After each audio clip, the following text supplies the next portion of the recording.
안녕하세요. 내 정신 채널 가족 여러분 반갑습니다. 김찬주입니다. 오늘 또 여전히 또 화창하고 맑고 좋은 하루이긴 했는데 어떻습니까?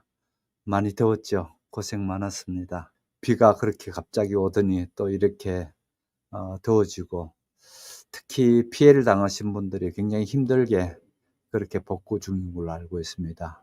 참 안타깝죠. 자, 오늘 우리 두 번째 시간이 되겠습니다. 제목을 보시면 바다로 도망친 철학자 이렇게 했습니다. 웬 철학자야? 인생각이 들 겁니다. 그러면서 대시하고 모비딕 첫 항해의 시작. 이제 여러분과 제가 이제 첫 항해를 출발하려고 합니다. 그런 과정에 있는데 이 모비딕의 주인공으로 나온 주인공인지는 아직까지는 모릅니다. 어떻든요. 이슈메일입니다. 지난주에 처음 시작할 때 얘기했죠. 나를 이스마일이라 하자. 이스마일이라 하자. 이렇게 하면서 시작됐습니다. 그래서 오늘 이제 소설 한 부분 한 부분 들어가면서 볼 텐데 말씀드렸다시피 그 전에 고래 사냥에 나갔다가 자기 한쪽 다리를 잃습니다. 고래께 물려서 다리를 잃고 그런 이후에 이 선장은 오로지 고래에 대한 복수에 불탑니다. 그래서 그 복수에 불타는 그걸 가지고 또다시 이제 출항을 하는데 그때에 이 이스마일도 같이 동참하게 되는 얘기입니다. 복수를 하겠다는 어떤 오로지 일편단심 그것만 가지고 나가는 과정이 어떻게 되어지는가가 굉장히 복잡한 얘기들로 되어지는데 복잡하던 거 얘기가 복잡한 게 아니고요. 여기서 철학자라는 얘기는 바로 그 얘기입니다.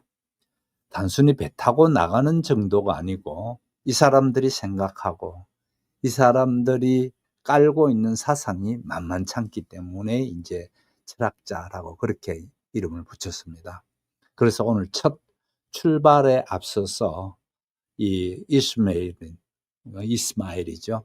이스마일은 어떤 생각으로 바다를 가게 됐는가를 보게 될 것입니다. 자, 그러면은 들어가 보도록 하겠습니다. 첫 번째 제가 바로 설명하기에 앞서서 노트북 LM한테 1, 2, 3장을 물어놓은 게 있습니다. 한 장만 아니고 1, 2, 3장을 그렇게 물어놓은 게 있는데 그래서 1, 2, 3장을 같이 이렇게 한번 들어보시면서 전체 얘기는 이렇게 진행될 거다라는 것을 한번 감잡고 가시면 좋겠습니다. 정신 채널 가족 여러분, 허먼 멜빌의 모비딕. 그 방대한 이야기. 첫걸음이 궁금하셨죠? 네, 요청이 많으셨어요? 오늘 저희가 김석희 번역가님 번역본으로 1장부터 3장까지 딱 요청하신 대로 쉽고 흥미롭게 한번 핵심만 짚어볼게요. 이 표지의 고래 그림부터 뭔가 심상치 않아요. 그렇죠. 이야기가 보통이 아닐 거라는 느낌을 딱 주네요. 네, 오늘 그래서 주인공 이스마엘이 왜 그토록 바다로, 그것도 포경선을 타려고 했는지, 또 그 초반 여정에서 어떤 기묘한 만남을 겪는지, 그걸 같이 따라가 보려고 합니다. 좋습니다. 단순 줄거리 요약 아니죠? 그럼요. 그 속에 담긴 의미까지 한번 파헤쳐 보는 거죠. 좋아요. 자, 1장 자신을 이스마엘이라 불러달라는 화자가 딱 등장하죠. 이 친구 시작부터 정말 강렬해요. 그렇죠. 그 우울감 표현이 아주 인상적이죠. 네, 아주 깊은 우울감. 영혼이 을씨년스러워질 때면 바다로 가는 게 자기한테는 권총과 총알을 대신하는 대용물이다. 이렇게 말하잖아요. 표현이 세죠. 이건 뭐 단순한 일탈이 아니라 거의 생존 본능? 뭐 그런 느낌까지 들더라고요. 맞습니다. 그냥 뭐 기분 전환하러 바다 간다 이런 수준이 절대 아니죠. 육지는 답답하고 모든 길이 결국 바다로 통한다 이렇게 말하거든요. 맨해튼 사람들 보면서도 그런 생각하고. 네. 이건 뭐랄까 존재론적인 갈망에 더 가까워 보여요. 그 광활하고 예측 불가능한 바다 앞에서 자기 존재의 의미를 좀 찾으려는 그런 몸부림 같기도 하고요. 근데요. 그냥 평범한 여객선 이런 게 아니고 하필이면 위험하기 짝이 없는 포경선을 딱 고르잖아요. 맞아요. 그게 참 특이한 점이죠. 이게 뭐 미지의 세계, 거대한 고래에 대한 막연한 동경 이걸로는 설명이 좀 부족한 너무 극단적인 선택 아닌가요? 왜 고래잡이였을까요? 그게 또 이 소설의 흥미로운 지점인데요. 이스마일 스스로도 뭐 보이지 않는 경찰관이라던가 운명의 여신들 같은 약간 그런 표현을 써요. 자기가 선택했다기보다는 뭔가에 이끌리는 듯한? 그렇죠. 마치 자기 의지라기보다 어떤 거대한 힘에 이끌리는 것 같은 그런 뉘앙스죠. 이건 단순한 직업 선택을 넘어서는 좀 더 철학적이고 운명론적인 선택으로 읽힐 여지가 많아 보여요. 삶의 의미를 아주 극한 환경에서 찾으려는 걸 수도 있겠네요. 네, 그럴 가능성도 충분히 있죠. 그런 복잡한 마음을 안고 이제 이스마일이 드디어 행동에 나서죠. 2장에서 맨해튼을 떠나서 포경업의 중심지 뉴베드퍼드로 가잖아요. 네, 낸터키 섬으로 가는 배를 타려고요. 근데 이게 또 순탄치가 않아요. 12월에 그 추운 밭에 도착해서 숙소 찾는 것부터 막 삐걱거리더라고요. 맞아요. 그러다 이제 겨우 찾아서 도착한 곳이 3장의 물보라 여관이죠. 아, 이름부터가 벌써 뭔가 물보라라니. 네, 심상치 않죠. 들어가 보니 정말 낡고 어둡고 그리고 막 온갖 작살 같은 고래잡이 도구들이 걸려 있고 뭐랄까 진짜 기묘한 공간이에요. 그 여관 안에 정체불명 그림 이야기도 빼놓을 수가 없죠. 아, 맞아요. 그 그림. 처음엔 이게 도대체 뭔가 싶을 정도로 혼란스러운 유화인데 가만히 뜯어보니 거대한 고래가 배를 덮치는 장면 같기도 하고 네, 해석이 분분하죠. 그 모호함 자체가 또 이 소설의 매력이기도 하고요. 그러게요. 뭔가 앞으로 벌어질 일들에 대한 불길한 복선 같기도 하고 분위기를 확 암시하는 느낌이었어요. 근데 거기서 더 황당한 일이 벌어지죠. 방이 없어서 다른 손님, 그것도 작살잡이랑 한 침대를 써야 한다는 거예요. 주인장이 그렇게 말하죠. 이스마일 완전 경악했을 것 같아요. 안 그래도 낯선 못인데. 그렇죠. 그리고 드디어 그 문제의 작살잡이 퀴퀘그가 등장합니다. 네, 밤늦게 들어오죠. 이야, 묘사가 정말 온몸에 문신이 있고 외모도 굉장히 이국적이고 게다가 방에 들어오자마자 작은 우상, 요조와 함께 절까지 하잖아요. 맞아요. 이스마일 입장에서는 정말 문화 충격 그 자체였을 거예요. 공포감도 느꼈을 테고요. 완전 멘붕이었겠죠. 그날 밤 그 한 침대에서 느끼는 긴장감이 정말 생생하게 묘사되죠.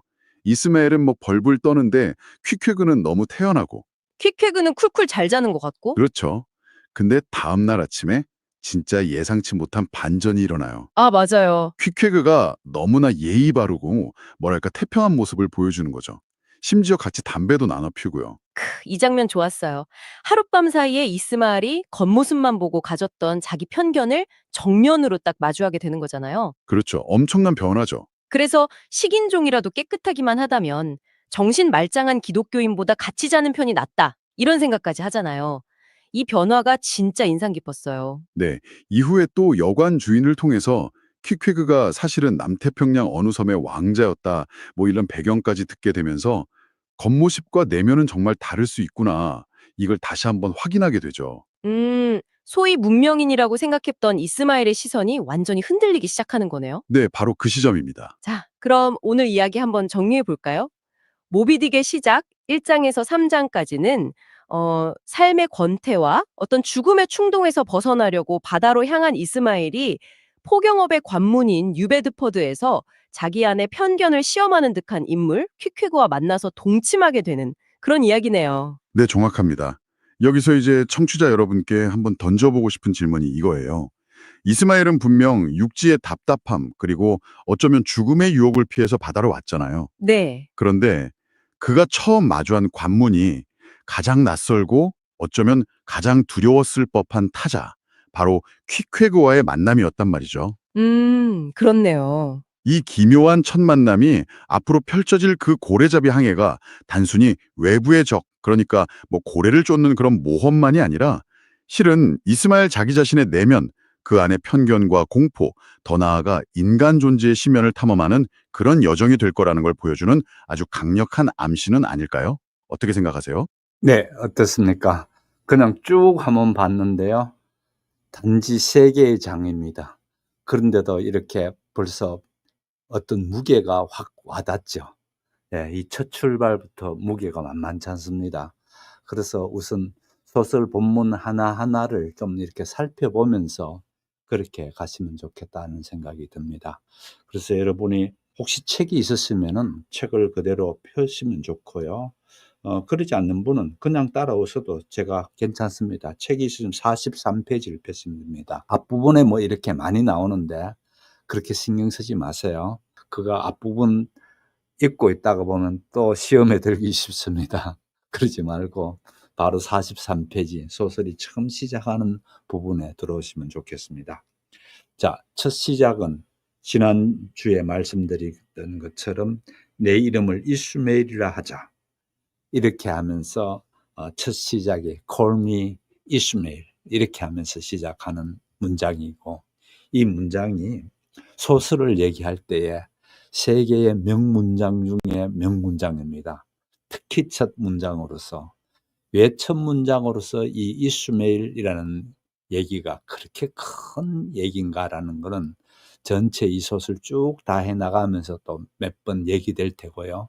일단은 좀 내버려 두고 그냥 가시면 좋겠습니다. 그래서 내버려 두면서 가는데, 그 다음 두 번째 문장입니다. 몇 년 전, 정확히 언제인지는 아무래도 좋다. 이제 이 스타일입니다. 좀 보면 특이합니다. 이 친구가 글 쓰는 거 보면요. 지갑은 거의 바닥났고, 또 무태스는 딱히 흥미로움을 끄는 게 없으므로, 이제 지갑이 바닥났고 무태서 사는 게 별로 흥미롭지 못하다는 겁니다. 그죠? 당분간 배를 타고 나가서, 왜 배를 타나요? 흥미롭지 못했어. 그래서 배를 탄다는 겁니다. 세계의 바다를 두루 돌아다니면 좋겠다는 생각을 했다. 이 부분입니다. 이 부분부터 남다르다는 걸 먼저 보실 수가 있어야 됩니다. 그렇지 않습니까? 별로 흥미로운 게 없어. 너무 따분해. 그랬을 때에 바다로 나가겠다라는 생각입니다. 그러면 이 바다로 나가겠다는 생각이 이후에도 요 생각을 받쳐줄 얘기들이 쭉 나옵니다. 나오는데 중요한 거는 이겁니다. 인류 역사의 모든 역사는 물에서 비롯된다는 것을 깊은 생각을 깔고 있습니다. 특히 신화들이 그렇고요. 또 고대의 어떤 그리스 작품들이 그렇고, 그렇게 물에 대한 얘기가 많이 나옵니다. 여기서도 마찬가지로 물을 생명의 근원이라고 보는 겁니다. 그래서 내가 좀 패기가 없어, 내가 좀 삶이 너무 따분해, 이럴 때 어떻게 되면 생명의 근원인 바다에 나가서, 물에 나가서 바로 내가 가져오겠다는 생각입니다. 이게 매우 중요한 미국적인 사고방식입니다. 말씀드린 것처럼 이 저자는 저는 소설을 어떻게 쓰고 그렇게 학교 교육을 못 받은 사람입니다. 그런데도 이제 혼자서 셰익스피어를 읽고 뭐 어마어마한 독서가입니다. 그 가난한 형편에 형편만 되면 무조건 책 사서 책만 읽고 그렇게 하는 친구였는데, 이 친구가 딱 주목하는 게 뭡니까? 바다라는 거를 가장 근본적인 힘을 얻을 수 있는 자리로 주목하고 있다. 요거를 잘 보시면서 가셔야 됩니다. 그것은 내가 우울한 기분을 떨쳐버리고 혈액순환을 조절하기 위해 늘 쓰는 방법이다. 자신이 늘 쓰는 방법이 좀 특이하죠, 그죠? 그 다음에 한번 볼게요. 어떨 때 그런가 하면은, 이럴 때 하면 나옵니다.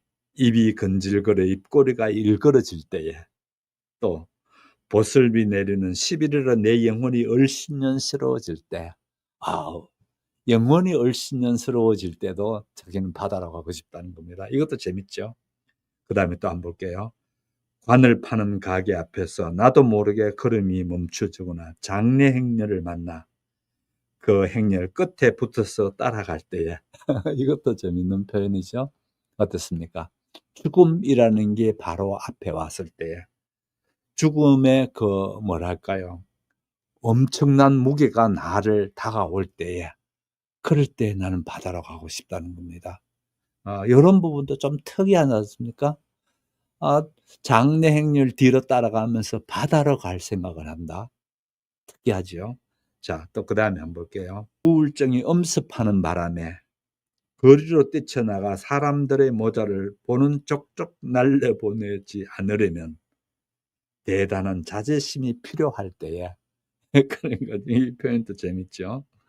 아무튼 자기가 우울증이 막 이렇게 오기 시작해서 거리에 모자 쓰고 있는 사람들 지나갈 때 모자를 자꾸만 날려버리고 싶은 그런 충동이 나오는 걸 자제시키는 게 어려워질 때에, 이럴 때면 되도록 빨리 바다로 가야 되겠다라고 생각한다는 겁니다.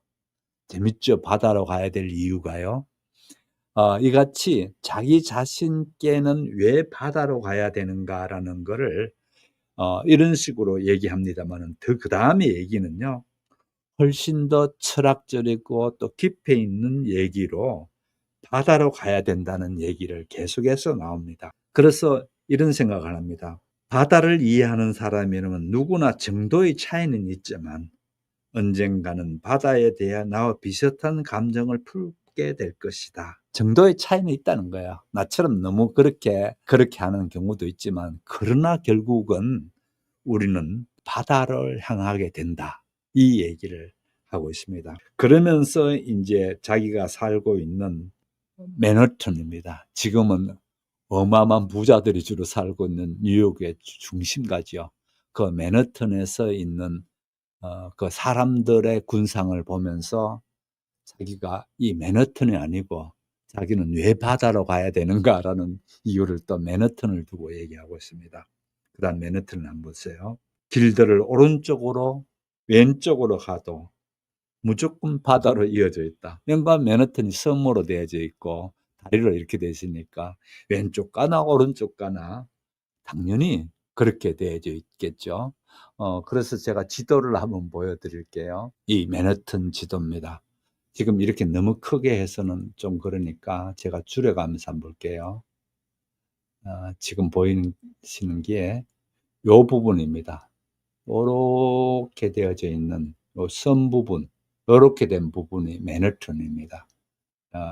여기서 이스트 강이 흐르고 뭐 이런 강이 이렇게 흐르긴 한데 어쨌든 이렇게 쏙 들어가 있는 부분이 맨하튼인데, 자, 이 맨하튼을 이제 한번 우리가 속으로 들어가 보겠습니다. 왜 그런가 하면은 여기서 보시게 되면 이 얘기가 나옵니다. 오른쪽으로 가도 왼쪽으로 가도 바다라고 하는 게 바로 이제 이 얘기입니다. 그죠? 섬이니까 그렇게 되겠죠?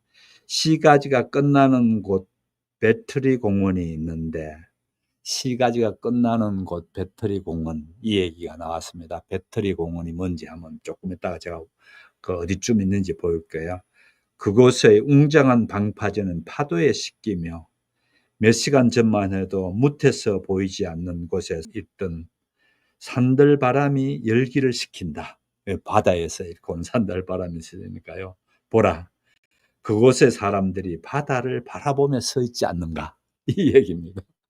이 표현법도 재밌고 관찰하는 것도 재밌다라는 생각이 듭니다. 자, 그러면은 다시 여기서 들어와 가지고요, 맨하튼 공원을 제가 다시 한번 볼게요. 요번에는 좀 더 안쪽으로 줌인해서 보겠습니다. 줌인해서 보게 되면은 다시 말씀드렸다시피 요렇게 이스트 강이 하나 흐르고 또 이쪽에도 강이 흐르고, 이 강이 전부 다 이쪽에 바다로 합쳐지게 되어 있습니다. 그런데 처음에 제가 배터리 공원 얘기했지 않습니까? 요 배터리라는 말이 무슨 포병대대라는 겁니다. 배터리라는 게 이제 포병대대인데, 여기에 원래 네덜란드 사람들이 여기에 먼저 왔습니다. 와서 이 바다에서 접근해오는 적들을 포를 쏘가지고 공격하기 위해서 여기에 포병대대가 있습니다. 그래서 지금 또 이 포병대대에 공원으로 해놓고 있습니다. 여기서 옛날 포를 이쪽에서 접근해오는, 바다에서부터 접근오는 포병대대가 있었기 때문에 배터리라고 합니다. 영어로요. 포병대대를 배터리 하는데, 어떻든 이 배터리인데 여기에서 지금 이 사람이 살고 있는 지역은 어딘가 하면은 이 쭉 올라갑니다. 지금 가장 뉴욕에서 그 핫한 부분이죠. 이 콜리너스라는 요 지역에서 있습니다. 요 지역에서 있으면서 좌측으로 가나 우측으로 가나 전부 다 바다다. 이 얘기가 아까 말씀드린 그 부분이었고요. 또 그 다음에 여기서 걸어서 쭉 남쪽으로 이제 내려온다는 겁니다. 내려왔을 때에 코엔티스 슬립이라는 지명도 또 나옵니다. 이 지명도 나오고 이제 이러는데, 여기까지 쭉 걸어 나와서 사람들이 보면은 이 뉴욕에서 맨하튼에 살고 있던 사람들이 요 끝에 여기에 다 모이더라는 겁니다. 그런데 이 사람들이 바라보는 쪽은 어디였다고요? 다 바다로 바라보고 있더라는 겁니다. 당연히 그렇지 않습니까? 더운데 또 안 그러면 또 시원한 어떤 바다의 넓은 걸 보러 왔는데 여기 가서 이쪽 도시를 봐야 될 이유가 없죠. 그러니까 바다로 다 보고 있더라. 이제 그 얘기를 하고 있으면서 "한번 봐라 이거. 사람들이 전부 다 바다를 자꾸 보려고 하지 않느냐." 이 얘기입니다. 뭐 앞뒤 다 빼버리고 나만 별스럽게 바다를 가는 게 아니고 "사람은 원래 바다를 향하게 돼 있다." 인제 이 얘기하면서 그다음 또 이런 얘기도 나옵니다. "한 봐라. 모든 물들이 흘러서 가는 최종 지역은 어디고요? 바다지 않습니까?" 그래서 바다를 얘기하고 있고요. 우리 지구의 71%가 물입니다. 바다입니다. 71%. 놀랍죠? 그렇게 바다가 넓은 겁니다. 29%만 대륙이에요. 그럴 정도로 지구 전체를 보더라도 바다라는 게 얼마나 넓은가, 얼마나 많은 부분을 차지하는가를 볼 수도 있고, 무엇보다도 이제 얘기는 그겁니다.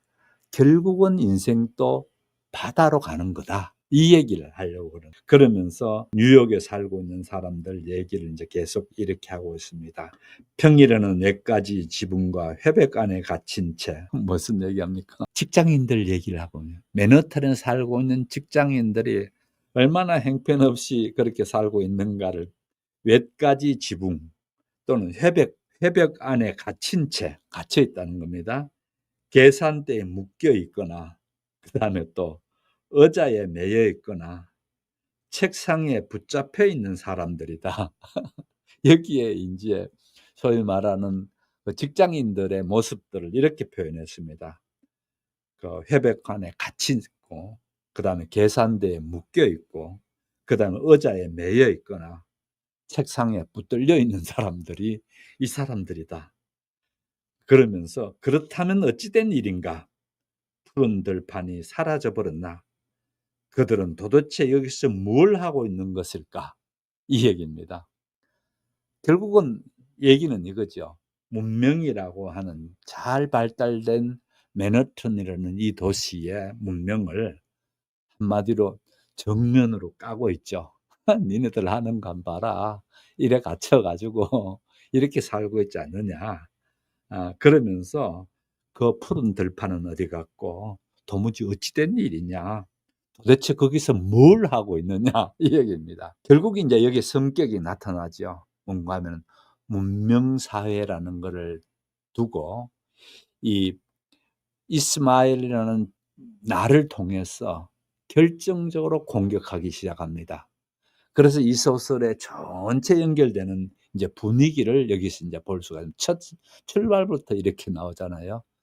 거기에 그 사무 보고 있는 그런 사람들을 아주 그 문명이라고 해서 당신네들 하는 거 보는데 내가 봤을 때는 참 형편없는 짓이다. 인제 그렇게 하는 겁니다. 그다음에 한번 보세요. "그러나 보라. 더 많은 무리가 이쪽으로 오고 있다." 어디로 온다고요? 바다 끝부분. "바다를 향해 곧장 걸어오고 있다. 바닷속으로 뛰어들 것처럼 보인다." 요 표현도 참 잘했죠. "이상한 일이다." 여기 문장을 한번 보세요. "그러나 보라. 더 많은 무리가 이쪽으로 오고 있다. 바다를 향해 곧장 걸어오고 있다. 바닷속으로 뛰어들 것처럼 보인다. 이상한 일이다."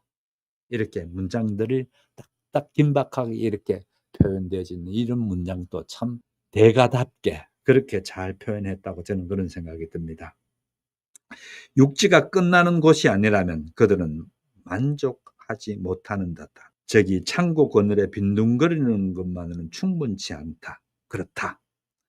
물에 빠져 죽지 않는 한 될 수 있으면 물 가까이에 다가가고 싶은 것이다. 이렇게 얘기하고 있습니다. 맞죠?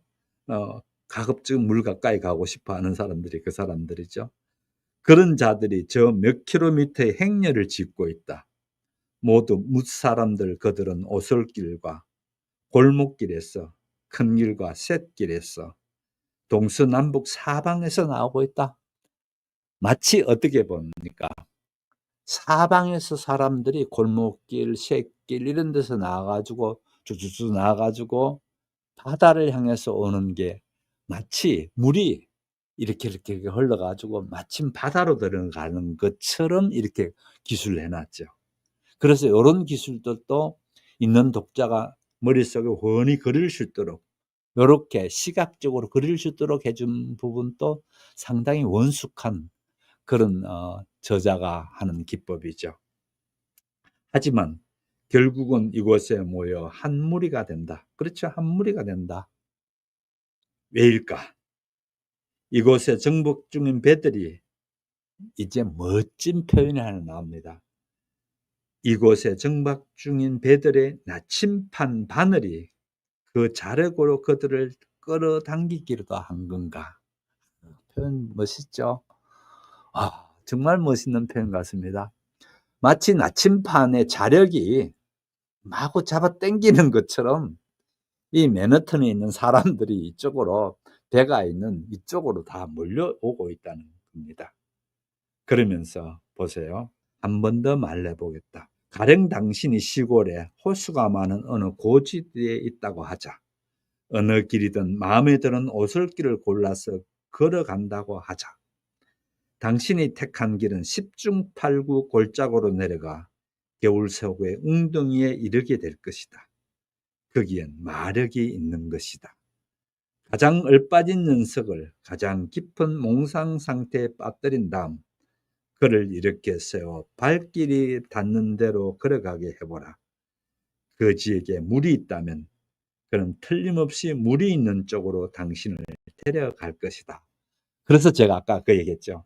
어떤 경우든지 간에 틀림없이, 여기서 이런 얘기했죠. 틀림없이 물이 있는 쪽으로 데려갈 거라는 얘기를 합니다. 그죠?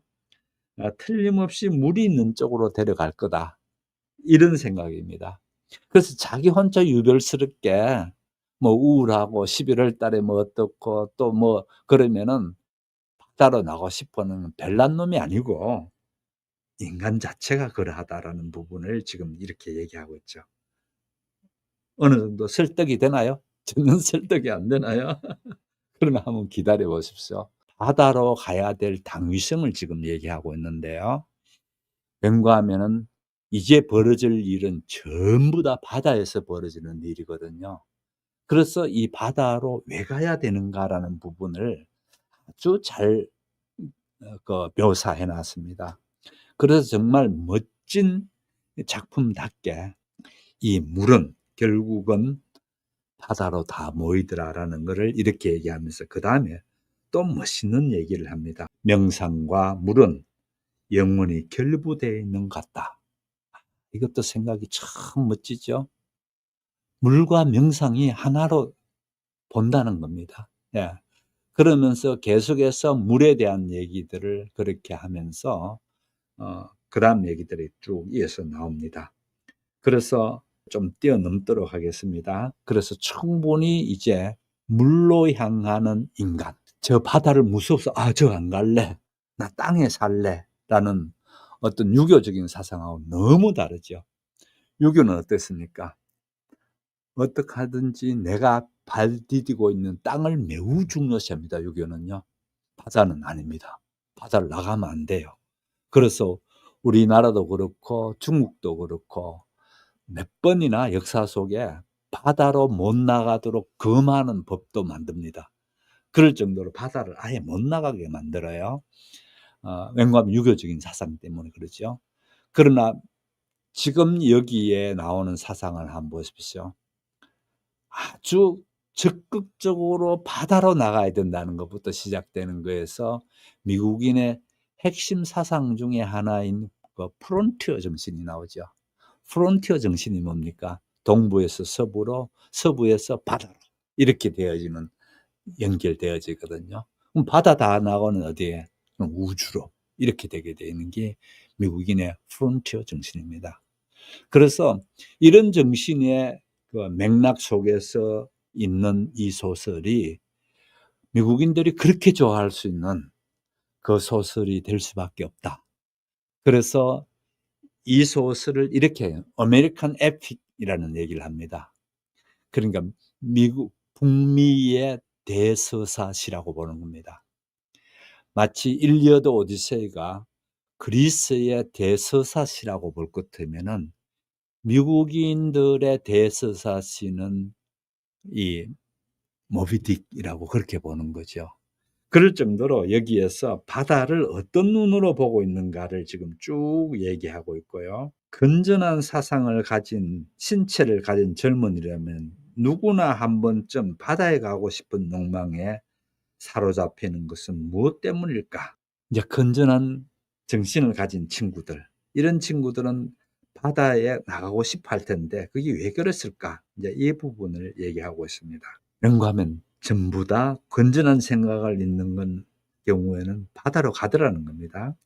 신비로운 전율을 느끼는 것은 무엇 때문일까? 바다로 갔을 때에. 그 다음에 고대 페르시아 사람들이 바다를 신성하게 여긴 것은 무엇 때문일까? 그 다음에 또 얘기합니다. 그리스 사람들이 바다의 신을 따로 두고 그것을 최고의 제우스 형제의 자리에 앉힌 것은 무엇일까? 이러면서 인류 사상 속에서 바다가 차지하고 있는 그 무게, 그것들을 이제 얘기하면서 특히 이제 나르키소스, 이제 수선화의 그거 원조지요. 나르키소스는 결국은 자기 모습에 빠져서 물에 빠져서 죽게 되는 그런 환상을 갖게 되는 게 바다가 아닌가, 이런 얘기를 하고 있습니다. 어떻습니까? 상당히 이 바다로 나가야 된다는 얘기에 여러분 좀 설득이 되나요? 어떻습니까? 그래도 나는 무서워 안 갈래, 이런 생각 드나요? 그러나 조금 더 기다려서 한번 볼게요. 아니, 바다로 나갈 때면 나는 돛대 앞에 머무르거나 갑판 앞에로 내려가 윗돛대 망루에 올라가는 일개 뱃사람으로 간다.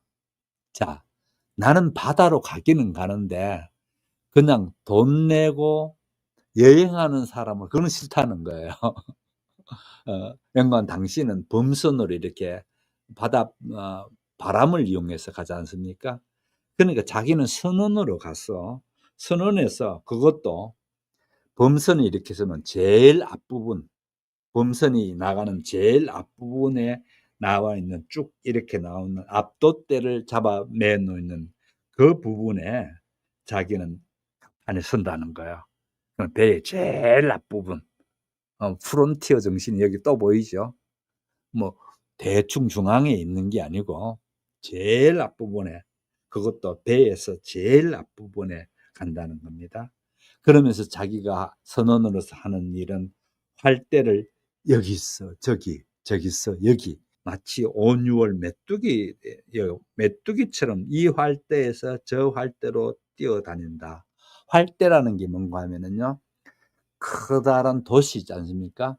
도시 이렇게 세워져 있으면은 도시 옆으로 펼쳐지기 위해서 옆으로 큰 막대들이 대져 있습니다.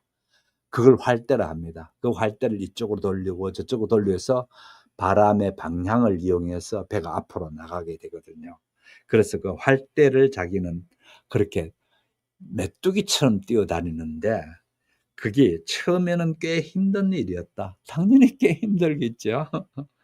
특히 육지의 유수 깊은 맹문 집안 예컨대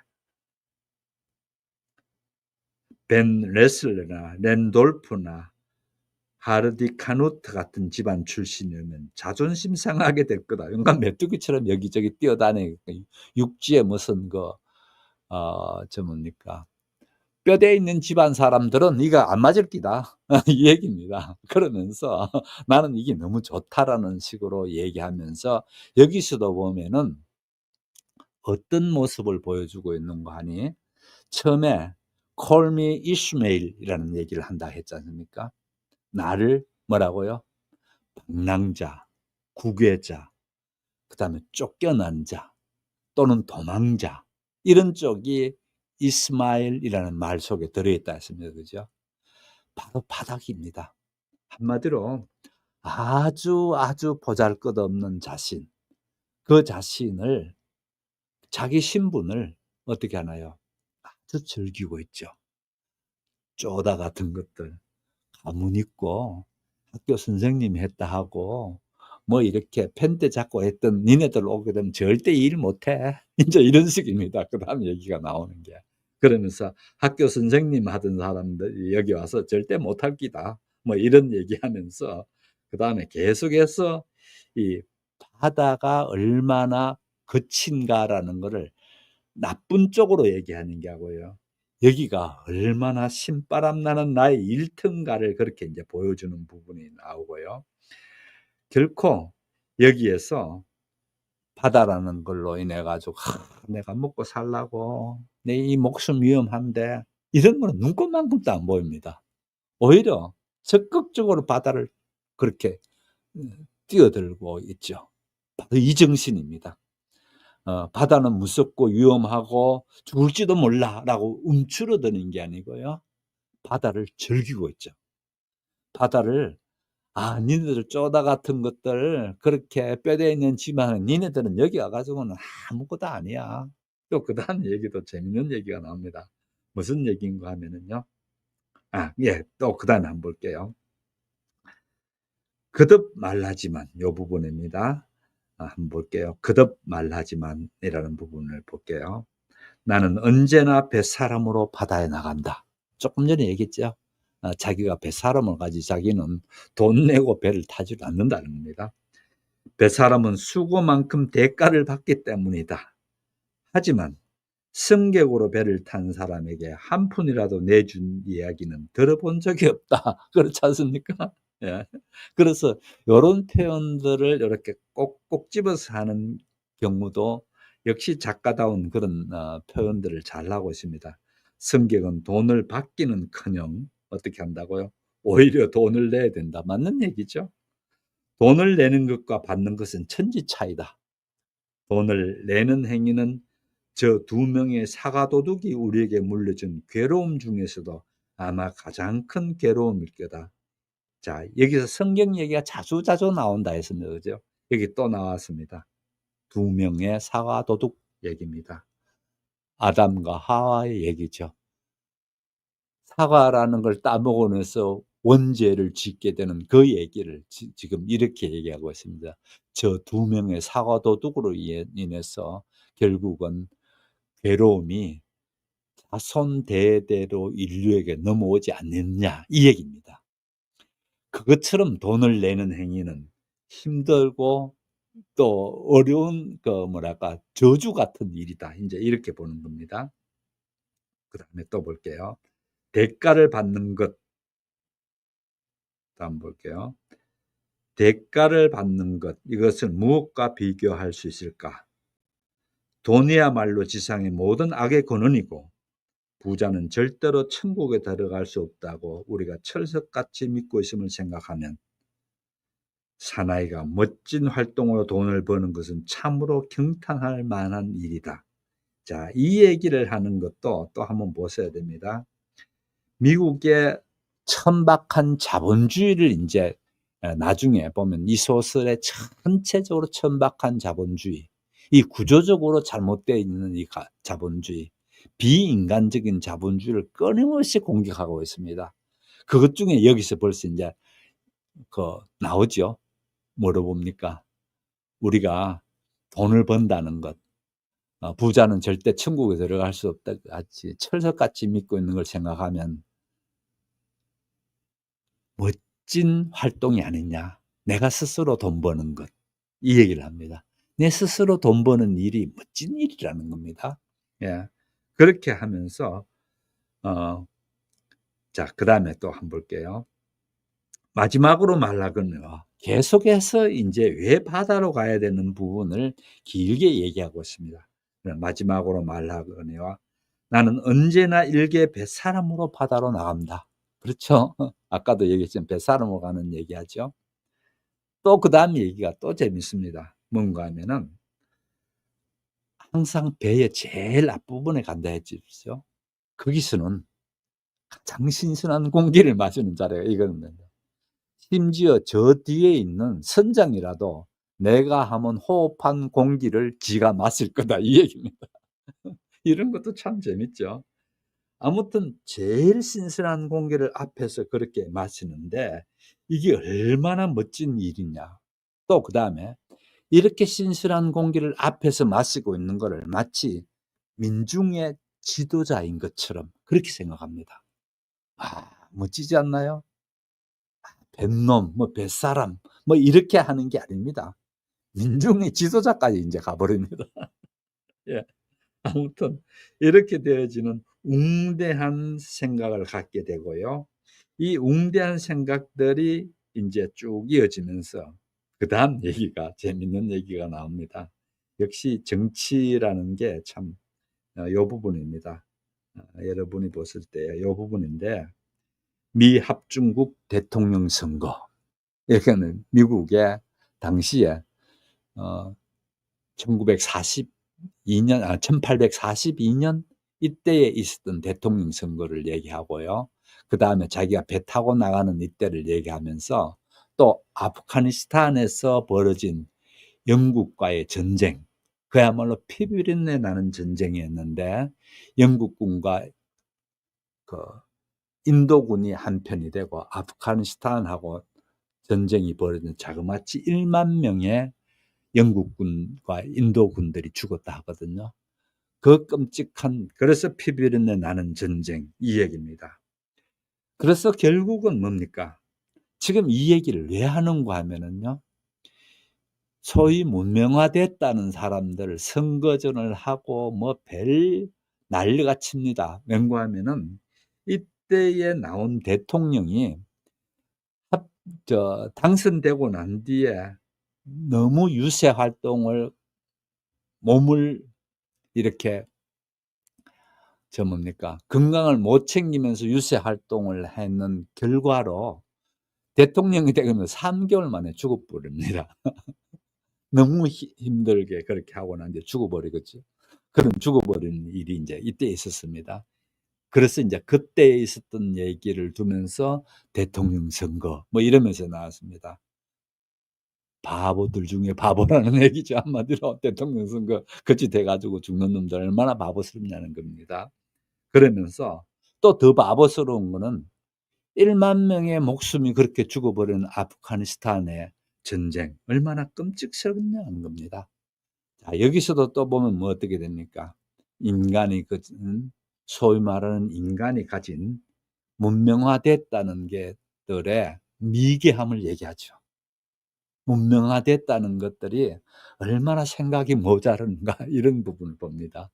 예, 그러면서 그 얘기들이 이제 쭉 나오는데요. 아까 말씀드렸다시피 윌리엄 헨리 해리슨이라는 대통령이 정말 열심히 해서 당선되고 나 3개월 만에 죽어보고 그다음에 1842년에 이제 아프가니스탄 전쟁 1월 6일에 있었답니다. 그런 전쟁이 밑에 보면 작은 글자로 이렇게 다 그 내막들을 해 놓습니다. 그래서 그 내막들을 얘기하고 있고 그다음에 한번 보십시오. 또 멋있는 얘기를 해 줍니다. 자기가 왜 바다에 나가는가가 이제 끝난 게 아니고 또 얘기하는 게 있습니다. 한번 보세요. 나는 멀리 떨어져 있는 것에 대한 끊임없는 갈망에 시달리고 있다. 이야, 멋지지 않나요? 나는 멀리 떨어진 것에 대한 끊임없는 갈망에 시달리고 있다. 이게 바로 미국적인 정신이거든요. 그래서 달나라도 가고 그렇게 하지 않습니까? 멀리 떨어져 있는 것에 대한 끊임없는 갈망에 시달린다. 이 부분, 이 소설의 매우 중요한 부분입니다. 이 소설의 정신을 여기서 잘 나타내는 부분입니다. 나는 금단의 바다를 항해하고 미개인들의 해안에 상륙하는 것을 좋아한다. 실제 본인의 경험입니다. 그 식인종 하이티 섬에서 그 바다에 쭉 가다가 남태평양 하이티 섬에서 그 식인종들하고 같이 사는 일이 벌어집니다. 그렇게 하다가 나중에 지나가는 배를 발견해서 마구 팔찌 손짓 해가지고 그 사람들에 의해서 미국으로 다시 돌아가긴 하는데요. 근데 사실 그런 걸 자기는 좋아한다는 겁니다. 바다를 향해가 미개인들을 또 그 미개인들의 그 항해를 좋아한다는 겁니다. 그런 상륙하는 걸 항해를 하면서 상륙하는 걸 좋아한다는 겁니다. 자, 제가 좀 천천히 할게요. 시간이 10분밖에 안 남은 걸 보니까 제가 말이 자꾸만 이렇게 꼬여서 안 되겠어요. 천천히 이렇게 갈게요. 자, 아무튼 그래서 나는 좋은 것도 외면하지 않지만, 그다음에 보십시오. 나는 좋은 것도 외면하지 않지만 두려움에 대해서도 민감하다. 그리고 상대가 허락해 준다면 그것과 친하게 사귈 수도 있다. 자기가 살고 있는 곳의 모든 주민과 사이좋게 지내는 것은 어쨌든 좋은 일이니까. 이 부분에서도 참 미국인답게 그렇게 생각하고 있는 부분이고요. 또 이런 정신이 매우 중요한 정신이죠. 그래서 이런 것들이 내가 고기잡이를 좋아하는 이유였다. 이제 자기가 고기잡이, 특히 이제 고래잡이를 놨어야 되는 판인데 자기가 왜 이 같은 일을 하는가라는 얘기를 합니다. 이제 경리의 세계로 들어가는 거대한 수문이 열렸다. 와, 멋있지 않나요? 여러분도 좀 가슴 두근두근하지 않나요? 거대한 수문이 열렸다니까. 그 목적지를 향해 나를 몰아대는 분방한 공상 속에서 두 마리씩 짝을 지어 내 영혼 깊은 곳으로 헤엄쳐 들어오는 고래의 끝없는 행렬이 보였다. 벌써 이제 그 바다에 그 생각을 하면서 큰 고래 두 마리가 이제 짝지어서 내 영혼에 오는 그 행렬을 봤다는 겁니다. 멋있지 않나요? 그 다음에 보세요. 그리고 그 행렬 한복판에는 하늘로 우뚝 솟은 눈 덮인 산처럼 거대한 두건을 선 거대한 유령 하나가 떠다니고 있었다. 이 부분도 뭐를 예상하고 있나요? 앞으로 모비딕이라고 하는 이 모비딕을 만났을 때에 어떻게 될 건가라는 것을 암시를 하고 있죠. 그래서 이 같은 암시를 여기서 볼 수가 있습니다. 제가 막 빨리빨리 한다고 했는데도 1장까지밖에 못 하겠네요. 저는 생각해 보면서 2장까지 갈 수 있겠다 이 생각하고 했는데 오늘 1장만 하고 제가 마무리해야 될 것 같습니다. 그래서 제가 이 얘기를 해 보겠습니다. 우선 이 소설에 중요한 키워드가 있습니다. 아까 얼핏 들으셨다시피 문명과 야만이라는 키워드가 나올 수가 있겠죠. 또 그것보다 더 중요한 키워드가 나옵니다. 뭔가 하면은 운명이라는 것 얘기입니다.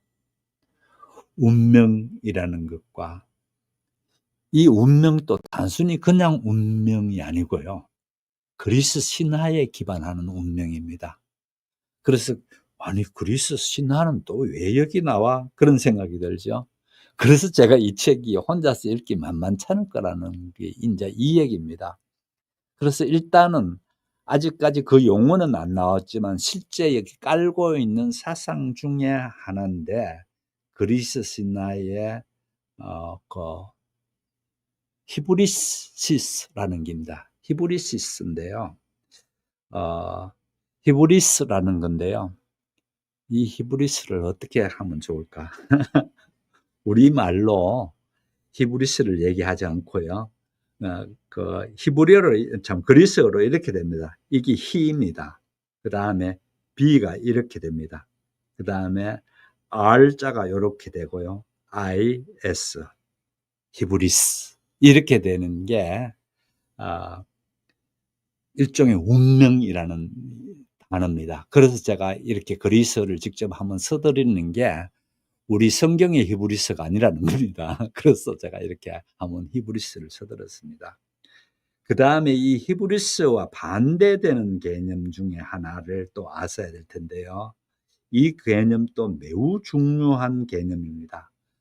네메시스라는 건데요. 이것도 제가 그대로 네메시스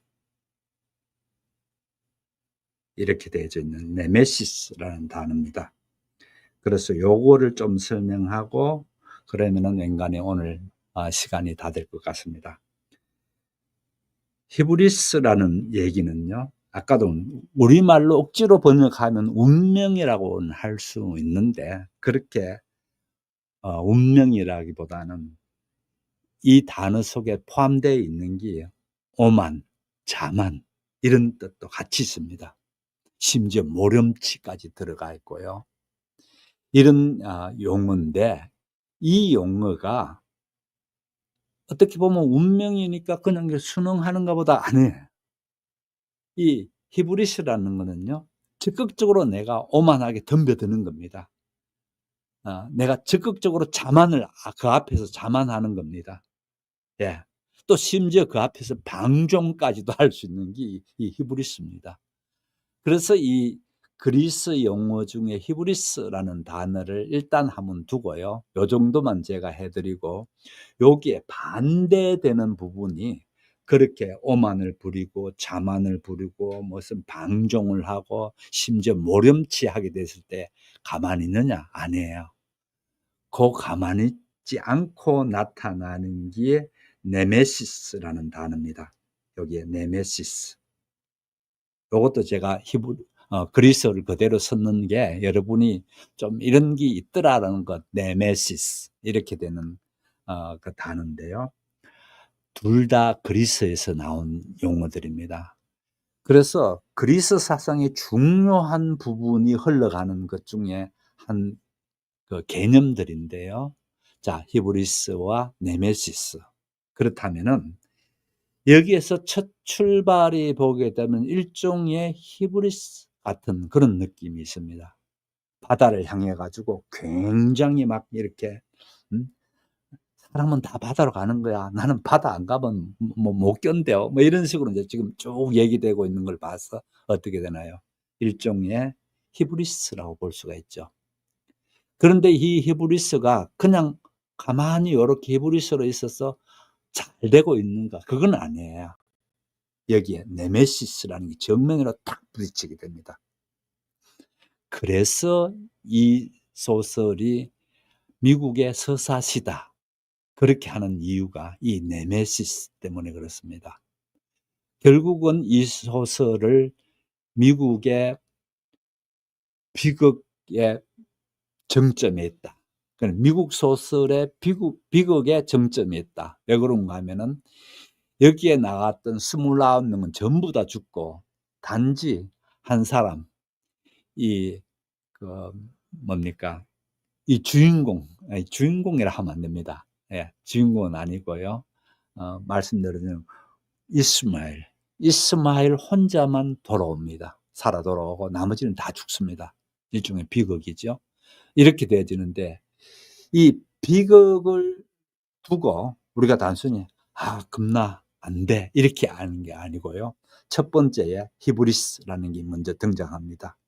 그래서 마구 이걸 막 들끓는 그게 있습니다. 심지어 오만이 있고 자만이 있고 방종까지 있고 또 모렴치까지도 있는 그게 이제 마구 들끓는 게 있다는 겁니다. 인간 속에. 그거를 가만두는 게 아니고 네메시스라는 게 작동이 된다는 겁니다. 이게 자꾸만 제가 두 가지 용어를 말하는 게 그리스 신화에 나오는 큰 틀입니다. 이 틀이 그리스 신화만 그린 게 아니고 어디까지 오는가 하면은 지금 미국에 지금 배 타고 나가는 이 사람께 그게 오고 있습니다. 예, 됐나요? 그래서 오늘 얘기를 크게 봤을 때 이 프레임 속에서 첫 번째에 그 이스마엘은 일종의 히브리스가 어떻게 작동되고 있는가를 보여주고 있더라라는 얘기입니다. 그래서 오늘 허둥지둥 저렇게 맞출 수밖에 없었는데요. 그러나 다시 한번 제가 좀 보여드릴 거는 이겁니다. 제가 준비를 다 해놨더랬었는데 여러분께 보여드릴 형편이 안 돼서 바다를 향해서 나가고 있는 실질적인 서막을 오늘 했다는 겁니다. 바다를 향해서 나가고 있는 그런 서막을 오늘 했고 이 서막 가운데서 이제 이 소설의 핵심 주제가 등장하기 시작한다는 것도 운명, 제가 히브리스라 했죠. 운명이라는 게 있고요. 그 다음에 아직 등장은 안 했지만은 그 뒤에서 네메시스라는 게 또 이제 등장하게 됩니다. 그런 첫 번째 히브리스라는 것을 오늘 먼저 얘기된 부분이고요. 그래서 결국은 배를 타려고 이제 출발하고 있는 그런 내용들이었습니다. 그래서 다음 주에 되게 되면 이제 여관에 들어가서 물보라 여관이라고 하죠. 물보라라는 여관에 들어가고 이 여관에서 큐케스라는 한 식인종이면서 작살잡이인 한 친구를, 그러니까 야만인이죠. 식인종이면서 그런 친구를 만나는 게 다음 주입니다. 그래서 다음 주는 훨씬 더 박진감 있게 소설이 연결될 것 같습니다. 함께 해주신 여러분 감사드리고요. 오늘도 이렇게 더운 날씨에 와주신 여러분 대단히 감사합니다. 안녕히 계십시오.